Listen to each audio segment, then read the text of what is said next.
अगर आपके हाथ में झंझनाहट, सुनपन, जलन या कमजोरी जैसी फीलिंग रहती है तो आपको कार्पल टनल सिंड्रोम हो सकता है।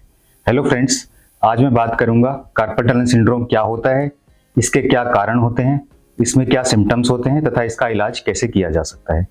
हमारे हाथ में thumb, index finger, middle finger और रिंग फिंगर के कुछ पार्ट को जो नर्व सेंसेशंस सप्लाई करती है उसे मीडियन नर्व कहते हैं। यह मीडियन नर्व फोर आर्म से रिस्ट की तरफ एक टनल या रास्ते से गुजरते हुए जाती है, जिस टनल को कार्पल टनल कहते हैं।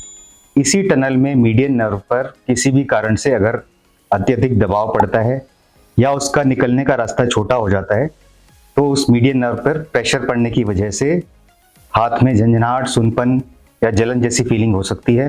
कुछ पेशेंट्स को हाथ में कमजोरी भी आ सकती है या हाथ पतला भी पड़ सकता है। इन्हीं सब सिम्टम्स को कार्पल टनल सिंड्रोम कहा जाता है। यह सिंड्रोम कई कारणों से हो सकता है। हाथ में कोई चोट लगने से, कोई फ्रैक्चर होने से या रूमेटॉइड आर्थराइटिस की वजह से कार्पल टनल सिंड्रोम हो सकता है।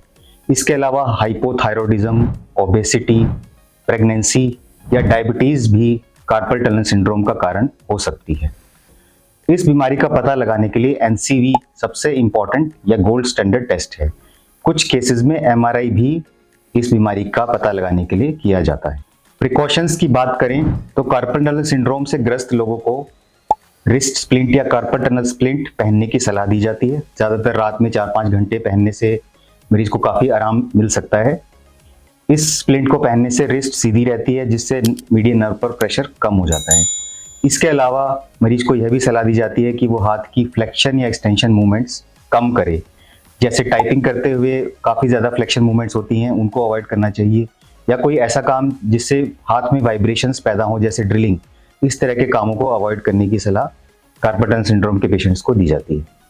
माइल्ड और मॉडरेट सिम्टम्स में कार्पल टनल सिंड्रोम में फिजियोथेरेपी और एक्सरसाइज से ही पेशेंट को काफ़ी आराम मिल सकता है। कुछ केसेस में स्टेरॉयड इंजेक्शन से भी मरीज को आराम मिल सकता है। इन सब इलाज के बावजूद अगर मरीज के सिम्टम्स में कोई आराम नहीं मिल रहा है या वो high grade carpal tunnel syndrome की कैटेगरी में आता है या हाथ में कोई कमजोरी या पतलापन आ गया है, तो ऐसी स्थिति में एक छोटा सा ऑपरेशन करके कार्पल टनल सिंड्रोम के सिम्टम से मरीज को निजात मिल सकती है।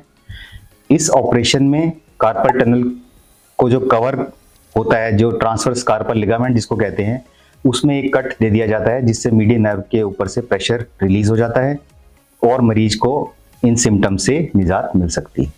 अगर आप इस तरह की किसी भी तकलीफ से ग्रस्त हैं तो नीचे दिए गए नंबर पर हमें संपर्क कर सकते हैं। धन्यवाद।